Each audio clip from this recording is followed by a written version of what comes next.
Hello, hello. Thanks for being patient. Sorry about the technical difficulties. My Wi-Fi went out. But we're going to talk about Git for the next hour, or less than that if I can speed run a little bit. And then right after this, we've got a mini event back on Discord. So thanks so much for joining, and let's go ahead and jump into it. You've been waiting long enough. Looking forward to it.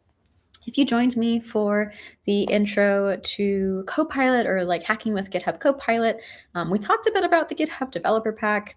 So I am going to skip over the lengthiness of what I normally do in this workshop because of that, and I would encourage you to go watch the recording on YouTube. But like I said, we are talking about getting good with Git. If you don't know me, my name is Cecilia, and I enjoy reading. If you've seen some of my fun facts on Today in Global Hack Week, or even the intro to Copilot, you'll know that I have quite the reading capacity. Anyway, As for what we're doing today, we're going to be introducing some GitHub. We're going to get access to the GitHub Student Developer Pack, which you know I love and enjoy, and I wish everyone could have it. Then we'll talk more about what version control systems are, explore Git, and then we'll actually walk through everything. Now, if you are a UI person, congratulations, you're learning Terminal for the next hour, or 30 minutes, I guess is how long we actually learn it. Because I believe that you should have a chance to be less scared of it if you are scared of it, or just have some practice with it, just in case. Doesn't hurt.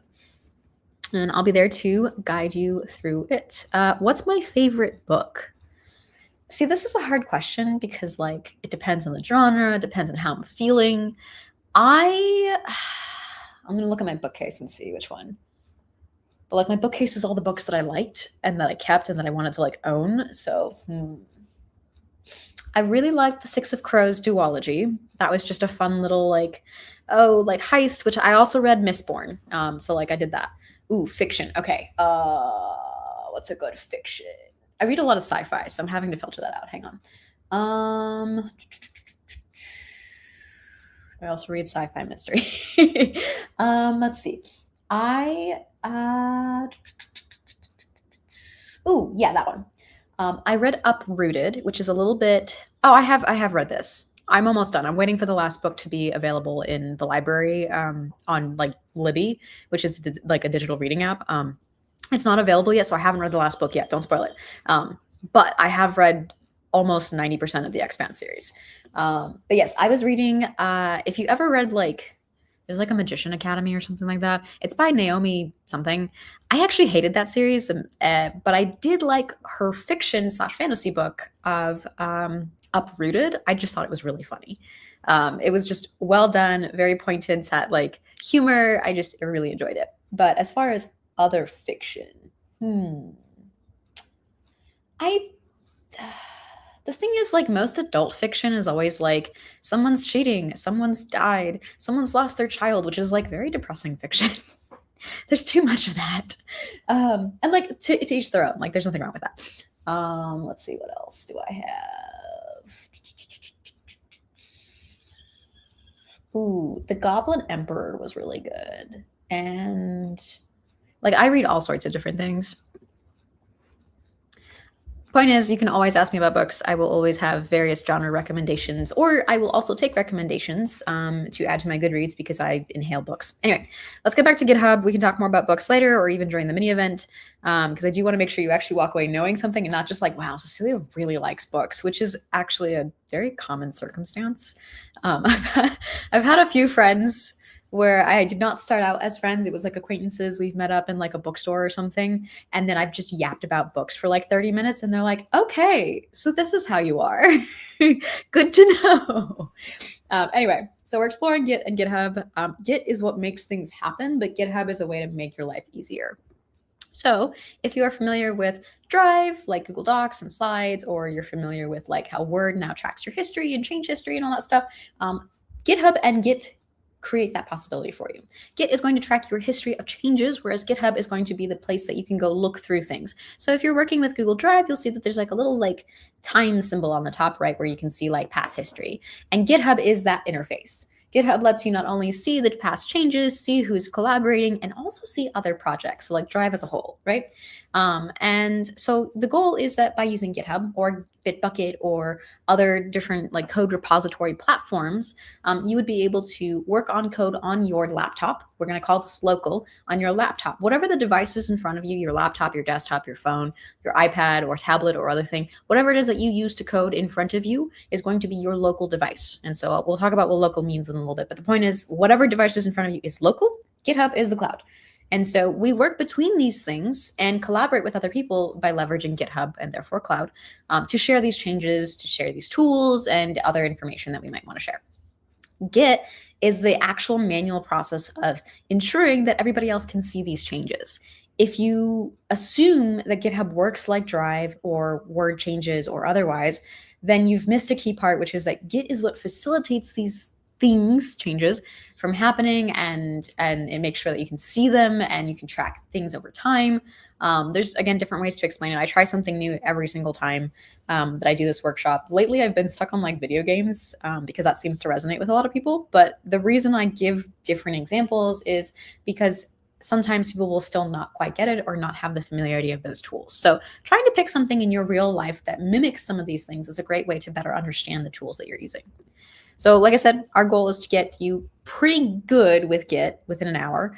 But if you want to find out more, you can go ahead to the mlh.link/gettrained or the mlh.link/git, which is the cheat sheet. I frequently go to the cheat sheet whenever I'm like, what is this command? I know what I need to do, but I don't remember how to do it. I just want to like look at the documentation. That cheat sheet is going to help you out forever. It's awesome. What is the difference between GitHub and Bitbucket? Very good question. Fundamentally, nothing, but that's a bad answer. And I'll tell you why. Each company is doing their own thing and providing different benefits or resources that may not be available on the other platform. So like, for example, there is also, oh my gosh, why am I forgetting what it's called? Shame on me. I have the, hang on, let me check something. I usually, you know what, the thing is, I used to know what it was called, but I hate this platform so much that I've wiped it from my memory, which says a lot because I also hate Bitbucket. But these are personal preferences. It's nothing to say that the company is necessarily bad or anything. It's just the way that people are doing things. GitLab. Okay, so there's Bitbucket, GitLab, GitHub. These are all cloud repositories. They're cloud hosting tools for Git tooling to store your repositories however you prefer, store your changes, etc. And I just have had really bad experiences with GitLab and Bitbucket. Through my classes specifically. I've had to use things in that it hurts my soul. I really like GitHub. I really prefer it, but I do know that these other platforms have different benefits. I know there's a lot of companies who use GitLab because they prefer it for their security features. Now GitHub is also changing and enabling it to be a more competitive product, but like everybody signs up for GitHub first. So like just a thought. It's like fundamental like differences. There's also tiny nuances in the way that they implement things, which is also why I hate them. But again, preferences. Yes, you were right. It was GitLab. And yes, I actually have used Subversion. That was back when I worked in aviation. That there was a reason. That was an experience. I'm glad I can say I have in fact done this kind of version control, but the likelihood of you finding this in the wild outside of the government or aviation or other like older technologies is pretty low. You're not going to really run into Subversion. You're going to run into Git specifically. Think of like Subversion as like the really low level and you do some other weird stuff. And then there's like Git, which Git is its own little tool that's open source. And then you have all the cloud platforms that are on top, which is going to be Bitbucket, GitHub, GitLab, and plenty of other repository management systems. So yes, you're right. Same thing as Google Cloud Platform. There are plenty of different tools out there for Google Cloud to facilitate you doing certain things. You can use Git within GCP, I think, I'm pretty sure, with like the way that you're deploying stuff, but like the functions of them are fundamentally different. So just keep that in mind that like, if that's how you understand it, you're gonna have to do a little bit more to like connect some dots. But if that's how you understand the cloud, is in like you're saving something online and you're doing tooling online, then yes, you're right. Briefly, we'll come back to that at another point. Okay, let's keep going. I want to make sure that you all feel confident by the end of it, and then we take a mental break with the mini event. So why should you use GitHub over anything else, or even locally or otherwise? And like I was mentioning, GitHub and other platforms have a lot of different things to offer, but GitHub has actually expanded the most that I've seen. I really don't see a lot of announcements, but I don't go looking for them for obvious reasons, as I've mentioned, again, personal preference. Some of the things that we are going to talk about, like I said, is going to be the Student Developer Pack, which is tied to GitHub Education and GitHub Skills. But you will see in repositories or the folders of projects that you're holding, you're going to see things like GitHub issues and discussions and code reviews. Maybe you might see GitHub wikis or GitHub Actions to automate some of your repository. You might see projects if you're working with nonprofits or open source, or people have like more that's going on behind the scenes than just the code that you see when you go to a GitHub repo page. And so you might hear me using these terms like repo, repository, projects, and you might have an idea of projects of like, well, it's whatever my little like thing that I'm doing in the weekend is, or my thing that I'm doing like slowly over time. And so with GitHub projects, you might have planning that you might want to do with it. Maybe you prefer an agile approach, which is a software engineering development process, where you might say like, I have, a sprint and I'm doing things in a certain round of like features I want to implement by the end of the sprint. And you always have a functioning product at the end. And so the ways that people will leverage Agile or other project planning methods is through GitHub Projects, which allows you to have things like a Kanban board or a burn down chart, or you might see other things. So you don't have to know about that part of it, but the point is there are many ways in which you can interact with GitHub, including Git itself. Git is just built on top, or it's Git, then GitHub, right? But there's many things you could possibly do. And you can even actually get data from GitHub through their API. So if you're ever like, oh, like I want to do like a meta project, not meta the company, but meta like GitHub related Git project, right? You can do that. And there's plenty else. There's so much. You can come back to this slide at any point. Like you just pause the recording if you're watching a recording, or go back and watch the recording at a later point, and you can see all the different stuff and take your time looking through it. I'm going to be honest, I have probably touched personally 20% of this list, and it's still growing. Okay. The GitHub Student Developer Pack, if you joined me in a previous stream, you know, I freaking love this thing. It is amazing. I make comments about like, yeah, you know, sometimes when you work for a company, you have to shill. I will shill this for the rest of my life because it's not shill. It's a really great resource. But I also spent some time already talking about how to go through it, gave folks links. So I'm going to have you go back to the Intro to Copilot that I did yesterday. If you want to go watch that recording, there's going to be links that help you out with getting access to the Student Developer Pack, and also a frequently asked questions link. So if you at any point are trying to sign up as an active student, you're going to want to go back to that workshop so that way you can make sure that you have the developer pack with other, heaven forbid you run into issues. It does happen. There's a frequently asked questions link that I shared that will get you through 90% of your issues. And if not, there's a contact link for those last 10%. But usually you'll get it within a couple days, maybe 2 weeks. That's, I think, the longest I've had. And if you're still having issues, it's often related to your university or your schooling. Just, I've had that issue. I've had to do alternative ways to confirm that, yes, I was a student. Anyway, version control. Like I said, we're skipping the Student Developer Pack, which makes me sad, but I also spent so much time on it yesterday. Why should you use version control systems like Git? The short version is you can control time. I say this all the time because people are like, what do you mean I can control time? I'm like, you can rewrite history. You can rewrite what you've committed. And I'm using some of these terms and we'll talk about it in a bit. But the point is, with great power comes great responsibility, yada, yada, yada, Uncle Ben, etc. Version control is so helpful in saving your spot. With Google Drive and Word Doc, you have no control over when a document saves the changes that it does. It just saves it at a random point or when it notices a lot of activity. There's specific triggers that it's looking for, but you have zero control over that.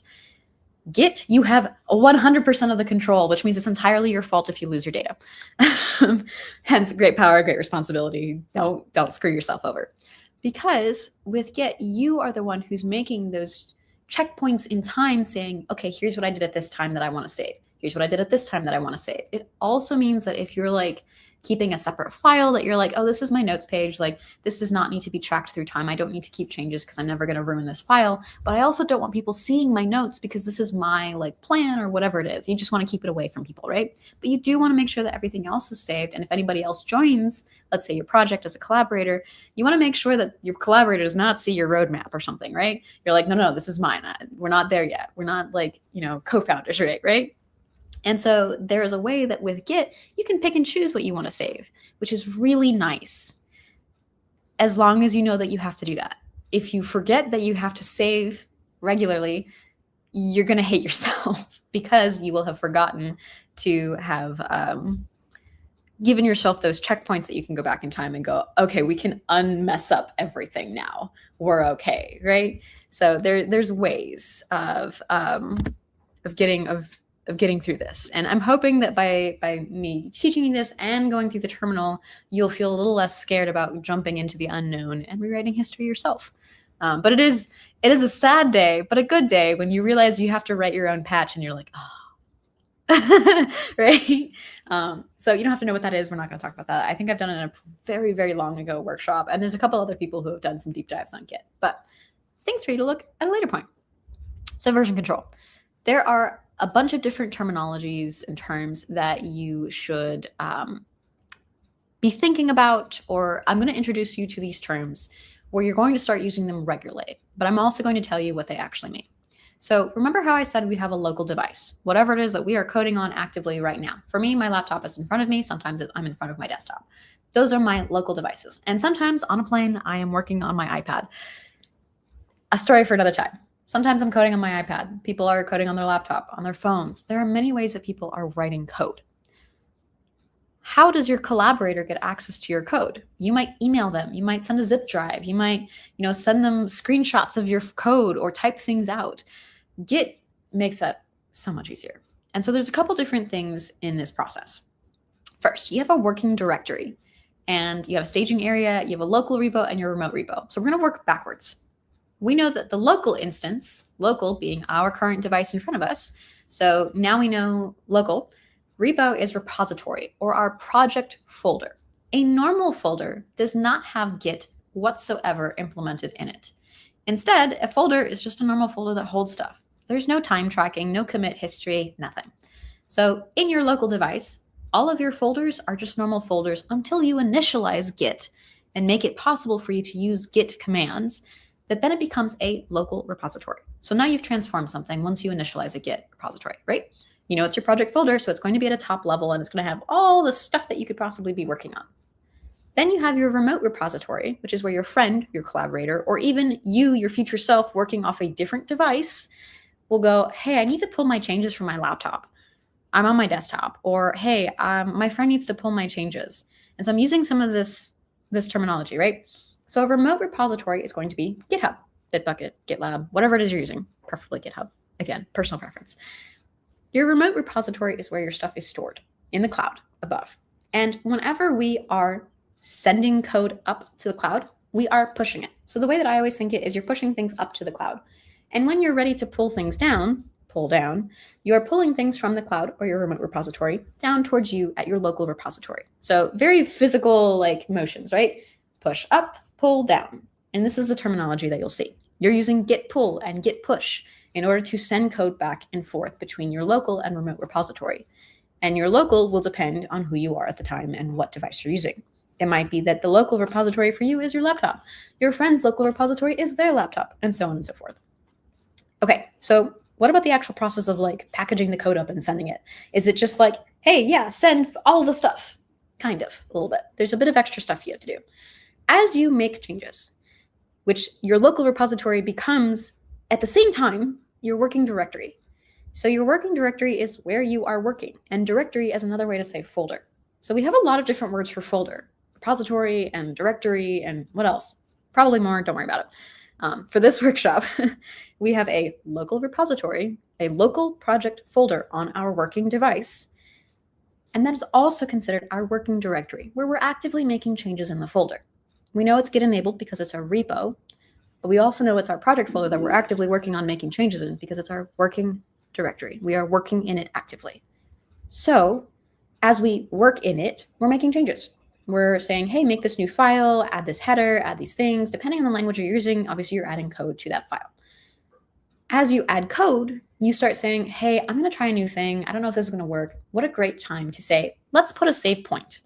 Again, I've been using video games for the last few workshops or instances of this workshop where I'm like, hey, when you go to a boss battle and you're like, let me go save so I don't lose all my stuff and then hate my life because I died to the boss.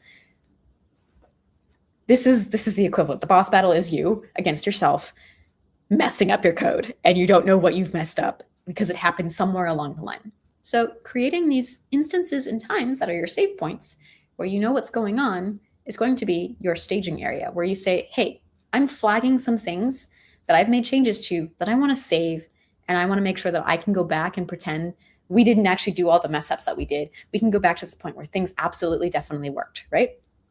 So in our staging area, we're saying, yeah, save file A, B, and C, because these are the files that I want to save and bundle up. That's what's called a commit message. So you've picked out the files that are related because you've made some change related to a specific feature. Or maybe you're like, I just want to save my progress, just save everything, right? Depending on how you choose to scope it, that's your choice. Again, you have complete control of what you save. Be smart about it. So you've picked your things that you want to save. Now you need to bundle it in a commit message. You need to say, hey, this set of files that I'm saying that I want to save is going to be tied to a specific phrase.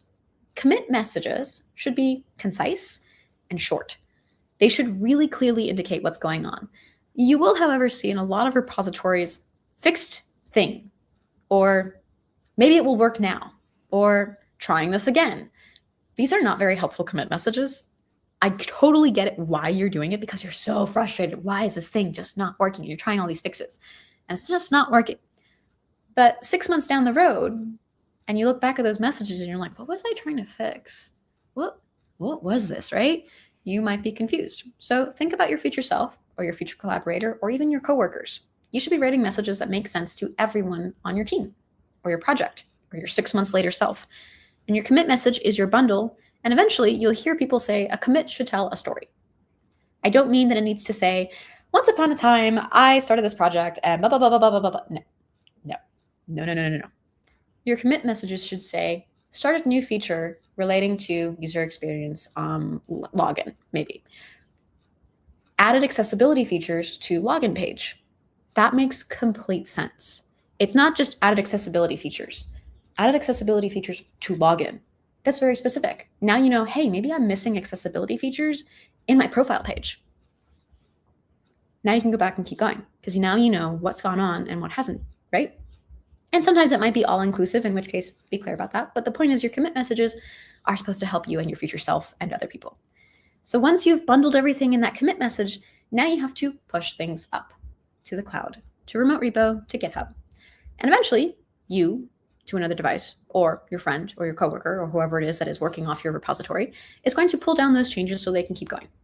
Or you can keep going depending on where you're working from. So we skipped a bunch of those slides. Quick check for questions. Oh, thank you. I appreciate it.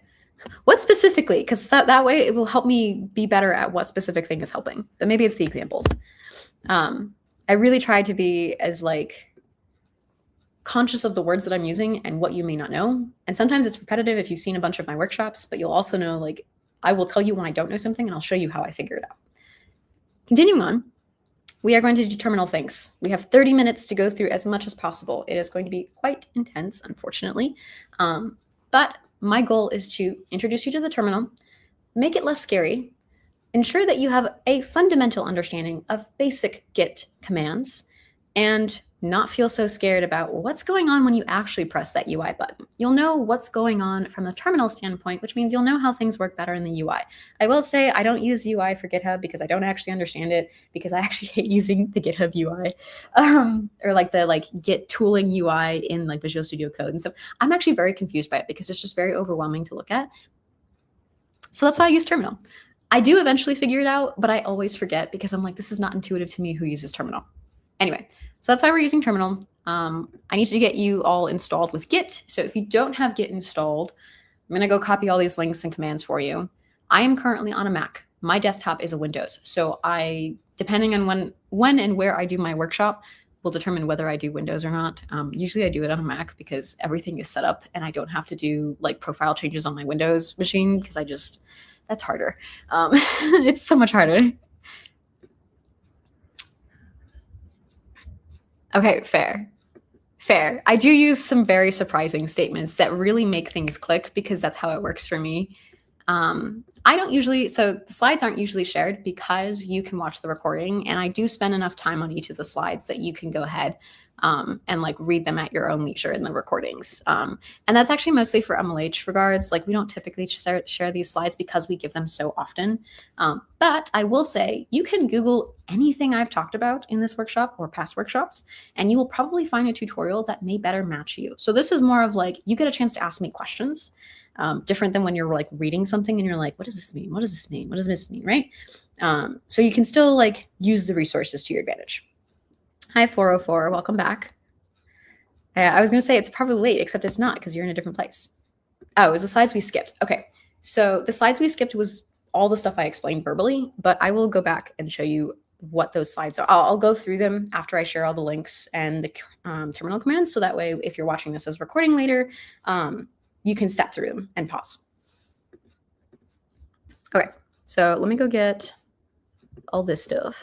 So I have to send these individually because otherwise it is just going to throw it all together and be horrible to copy paste, which sucks. So if you're on Windows, do that.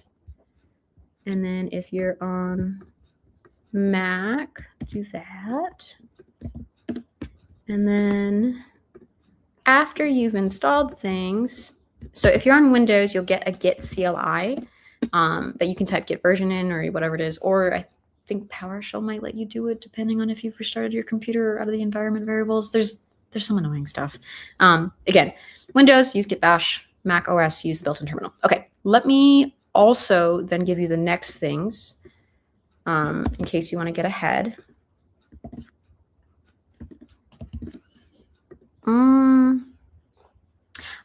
I think it's not MLH link that is going to be the security issue. It is the link it's going to, because I think, let me pull it up.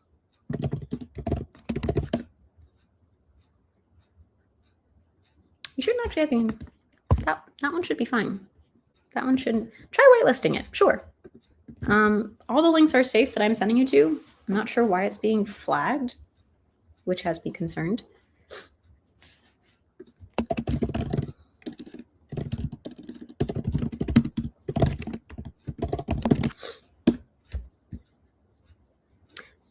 Could possibly be, which is upsetting. Very upsetting. I'm adding a few other things. Okay, that is plenty, and we'll have enough time. So let me walk through the slides I skipped. So we have intro to version control, where I walked you through this whole thing. These slides will then walk you through the individual things. I find that the way it explains it is not intuitive to me, which is why I don't typically use these slides. But you can see that the colors match the words, but again, they don't really define it very well. Something that you will see come up sometimes is like snapshots. I use it as like save points in time. That's what I mean by snapshots.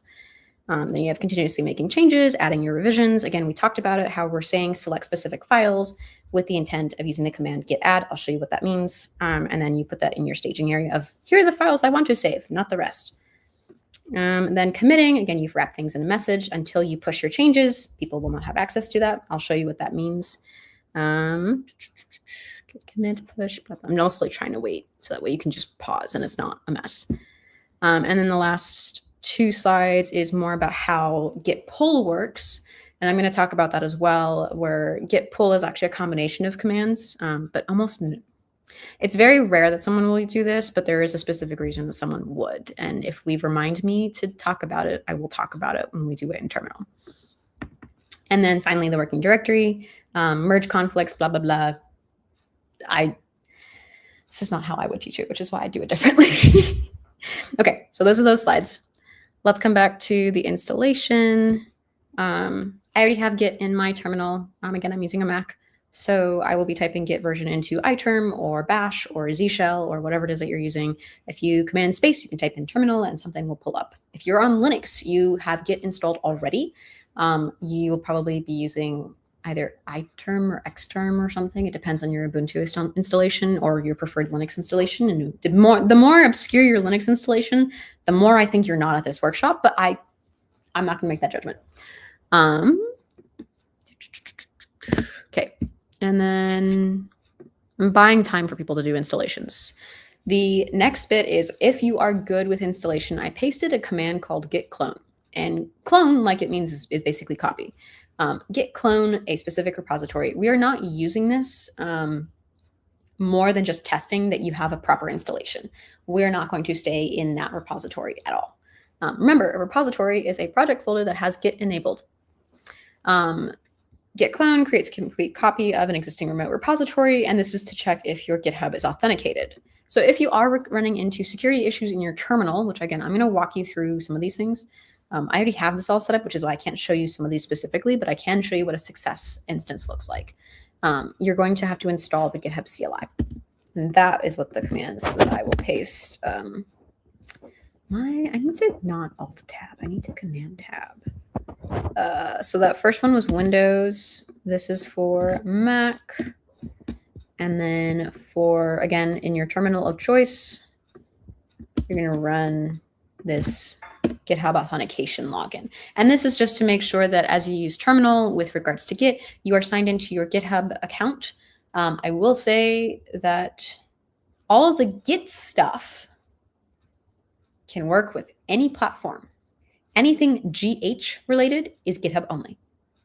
Just keep that in mind. If you end up working with a different cloud repository, Bitbucket, GitLab, etc., GitHub authentications will not work because you're not logging into GitHub. You're logging into whatever else you're using, right? So up to that point, if you choose to use a different one, like more power to you. I gotta stop doing that. Gosh. Okay. So let me copy this and let me pull up my terminal. And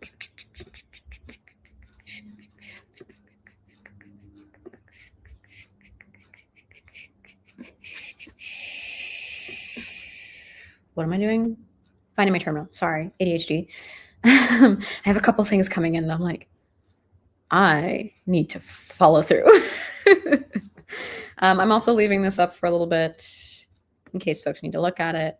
And I'm, again, giving folks some time for installation stuff. Right, okay, now I know what I was doing. Remove this from screen, share different screen. And add to stage. Okay, and let me zoom in so folks can actually see my text. Okay. So I'm going to walk you through terminal because I want to make sure that you know that it's not scary. I can't. So I have pasted Command V. Depending on Mac versus Windows versus keyboard command setups, you may or may not be able to paste, in which case you have to type it out. I'm conflicted about this. I was always taught type it out because if you type it out, you're learning the commands, you're learning what you need to do in the structure or something. That said, the more you type something out, the more likely you're going to make a mistake, particularly when you are repeating something over and over again, like in code. Like you're, instead of pasting the code just without reading, like you're typing it out, but then you're subject to more mistakes. But then you have to debug those. So like half and half, like good to type out, also bad to type out, big poison. So in this case, I pasted it because I know things, but you can see that I have a folder here. That's this blue one over here, the MLH folder. And then I have Git clone. So I'm going to go ahead and enter. And this is a success case of my cloning working, where it's cloned into the repository that I've listed. As you can see, it's a URL and that ends in .git. And I'm specifically using HTTPS to get into things, but there are different ways that you might clone a repository. And I'll show you what that looks like on the UI side in a bit. Again, this is stuff you'll see. This is like a checksum, if you're familiar with that.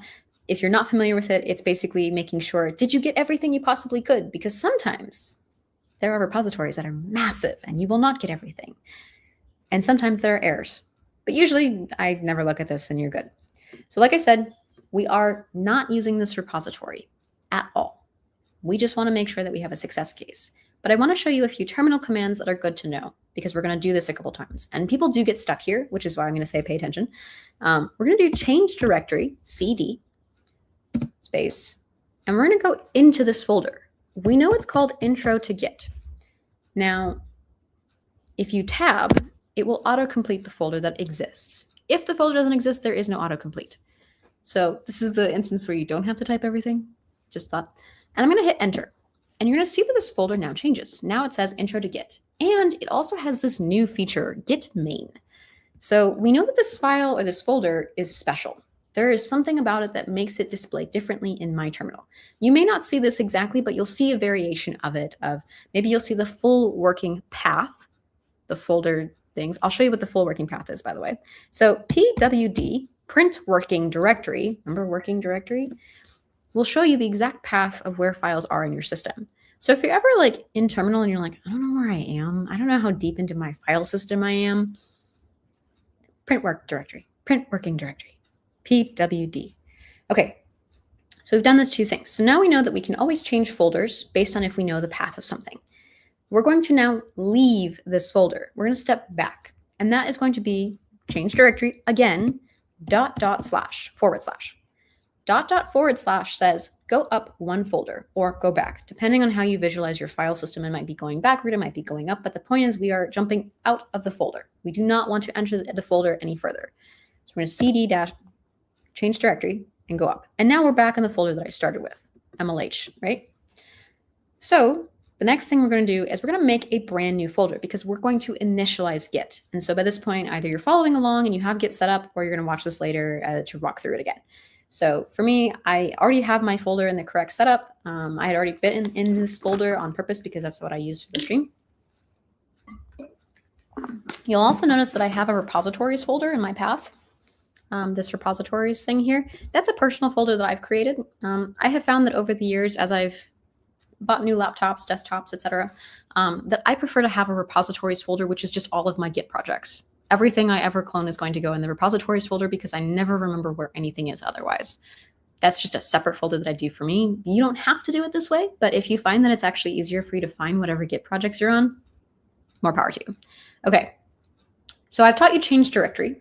I've taught you print working directory, and I've taught you how to go back in a folder. So if you have not gone back and you're not in the original folder you started in, go back, because otherwise you're going to get very confused. You need to make sure that the folder that you're in does not have anything that says, hey, yeah, you have Git going on here. We want to be in a folder that does not have that, because otherwise you're going to have conflicts. And that's a whole other slew of debugging that we do not have time for. So we're going to do something called make directory, MKDIR, and we're going to make a brand new folder. And you can name it pretty much whatever you want. But because you are probably learning Git for the first time, we're going to call it my first repo. Space my dash first dash repo. Okay? Make directory, make folder, MKDIR. We're going to hit enter. There's no status message, which means it should have successfully completed. There is also something else you can do that you can always do to check. Maybe you're confused about what's in a folder. You can actually go ahead and CD and just tab, and you can see that I can go through a couple different folders. That's not everything that's in this. So if you CD tab on an empty folder name, you can go through like the first 4. The other way you might want to see all your folders without opening your file system is ls.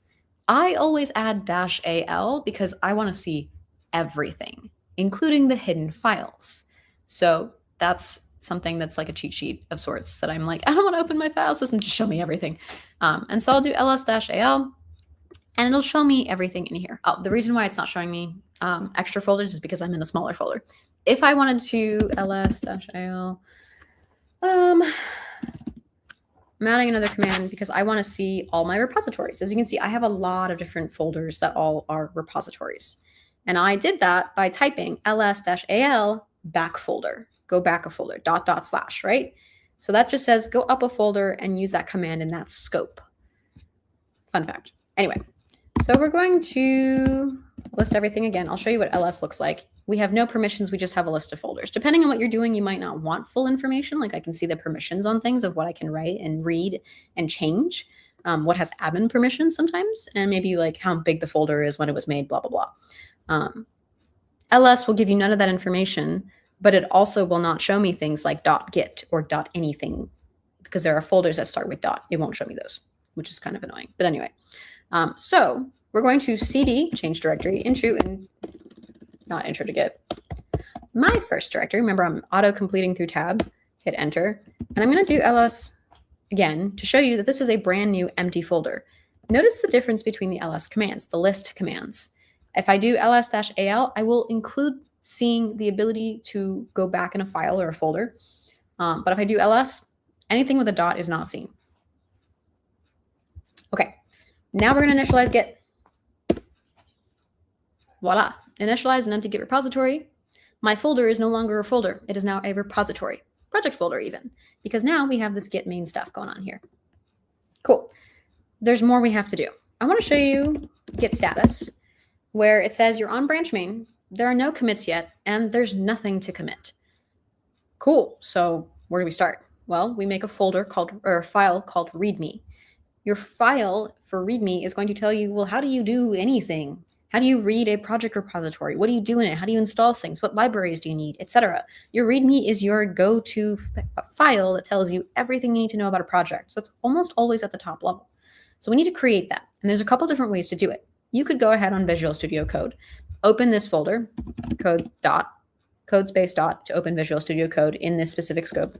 We're still in terminal, but just fun fact. I want to make a file.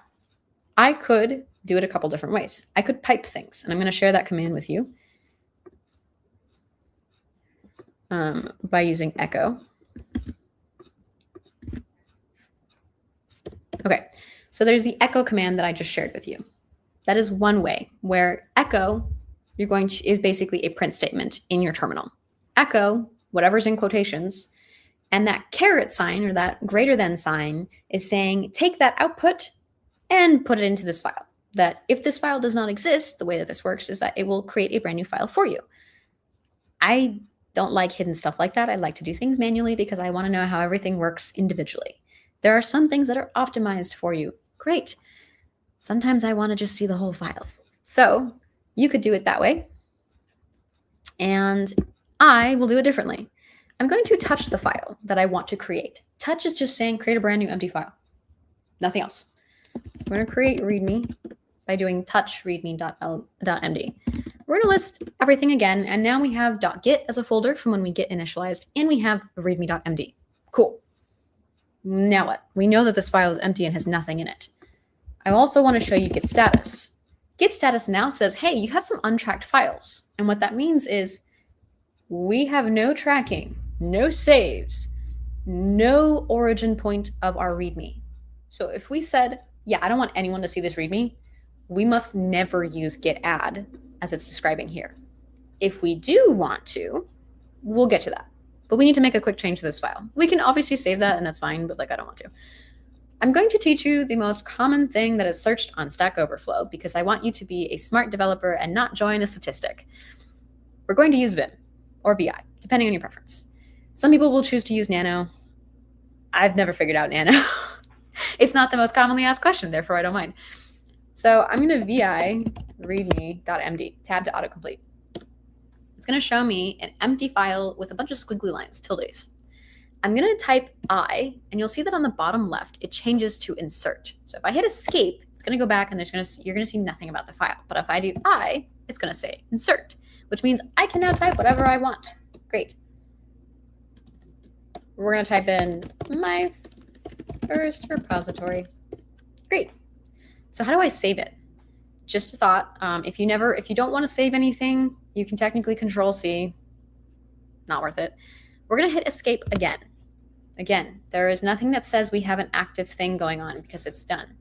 We're going to type :W, write, Q, quit. If you need sudo permissions, you might include an exclamation point. We only need write quit because we're not doing anything at an admin level. Enter. Our file is presumably updated. How do we check? Well, we could go back into the file and type vi readme again, or we could just cat the file. And cat is just saying print the contents of a file, which, as you can see, says my first repository. Cool. I have showed you how to create a new file, how to enter the file, and how to write and save. If you learn nothing else, please remember how to quit a file so you do not become a statistic that joins Stack Overflow in the most commonly asked question, which is, how do I exit Vim or VI? Don't become a statistic. Okay, so let's show you git status. We know that we have an unchanged file that is untracked, or a changed file that is untracked. So let's track it, where we want to say, yes, we want to create a save point in time and keep saving it regularly in the future. We're going to say git add readme.md. If you had multiple files, you could just keep typing file.abc and blah, blah, blah, blah, blah. You can keep typing as many files as you want. You can even, if it's a folder, let's pretend it's a folder, you could even say add everything in the readme folder, if it was a folder.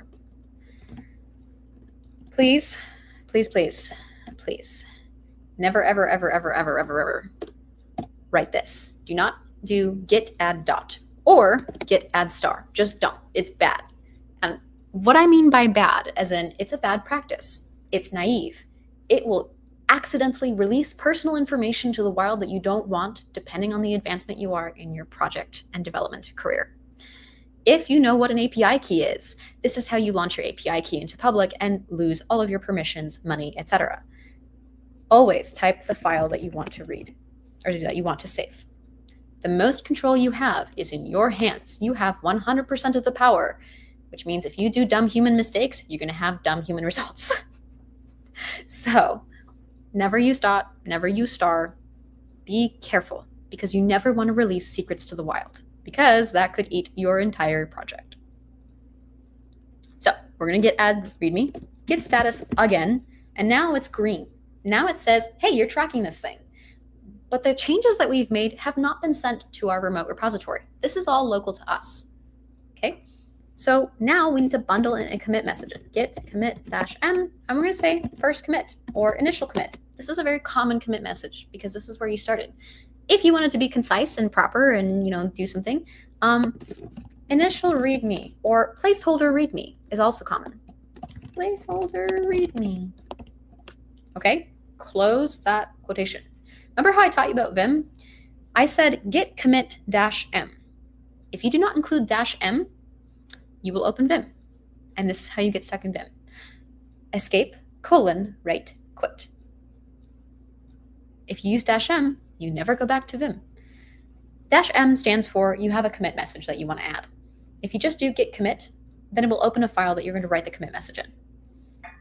So I have wrote my commit message, and it says one file changed, one line of insertion, and it has created our hash right here. This is our hash that says this is a commit message. This is our first save point in time. Yay.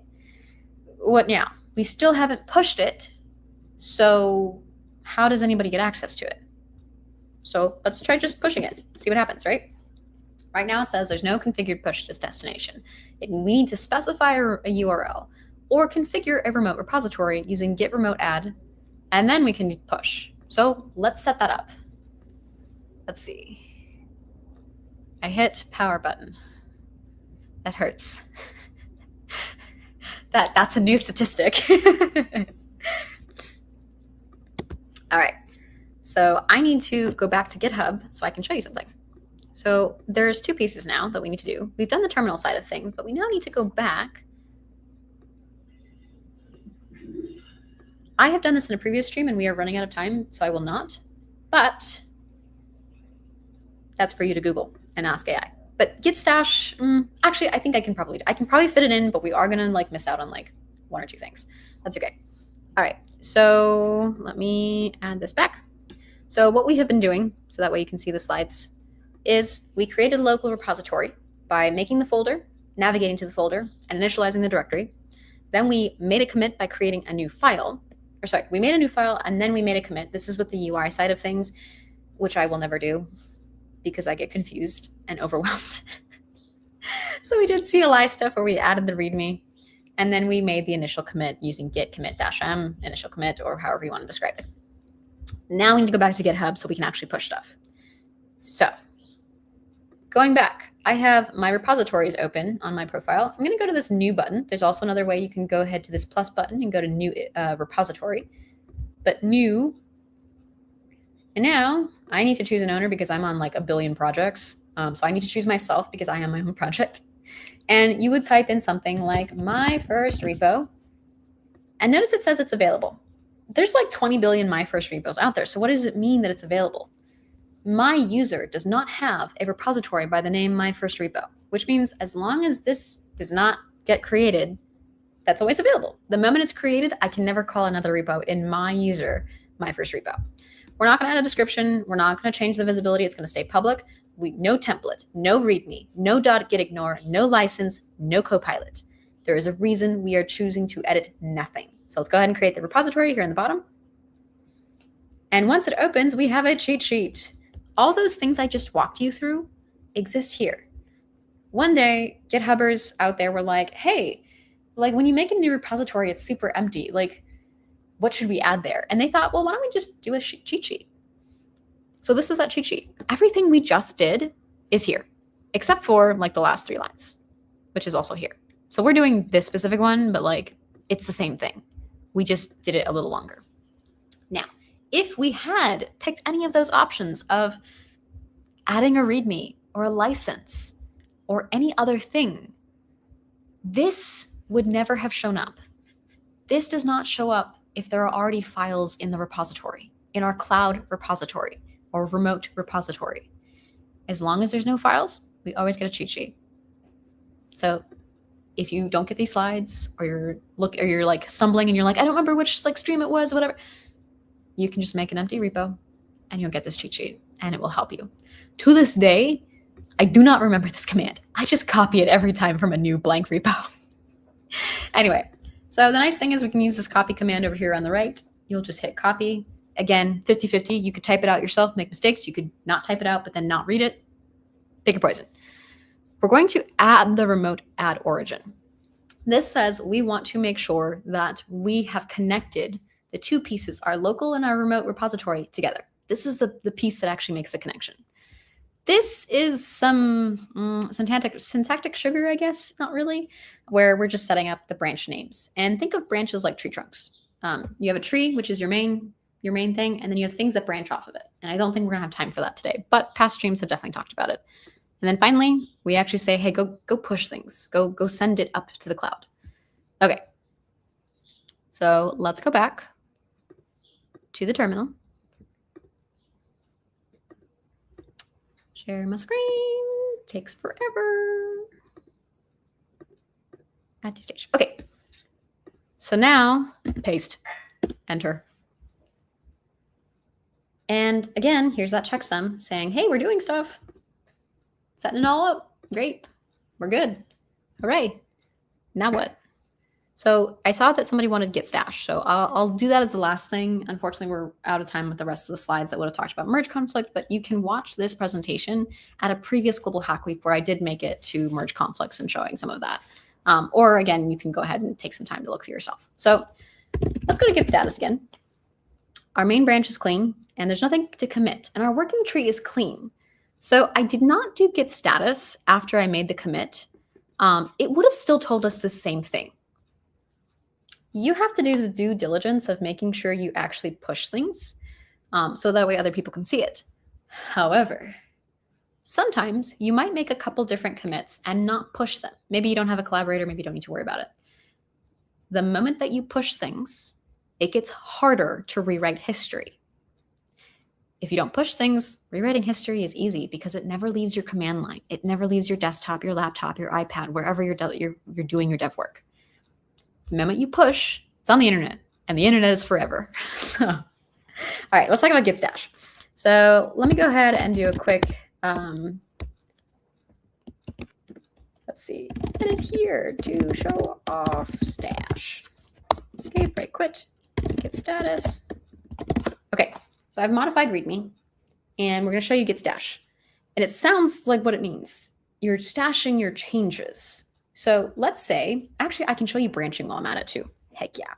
So let's say I want to stash things because I want to make a new branch. Git checkout -b, new branch. Yeah, that sounds right. I think it's that. So I've switched to a new branch. My main has now changed to new branch. And my changes actually did follow me. That is how branching does work. But let's say I didn't know that. Let's pretend, oh my gosh, I have no idea if my changes are going to follow me. Like maybe I want my commit to be on a different branch. That's not how Git stash works, but let's go back to main. We're going back here. Git status, change followed us. Git stash says, take all of the changes that we are tracking, shove it away. So let's Git status. It basically says, let's take a working copy, shove it somewhere else. Our status is now clean. Let's go to our branch, which was new branch. Let's Git status again. Those changes still don't exist. Now we Git stash pop, and that change comes back. So we could add stuff, make a commit to a new branch, and it will not be on main, it will be on our new branch. So branches are good for making new features or solving bugs without interrupting the functionality of your main branch. This is your main history timeline.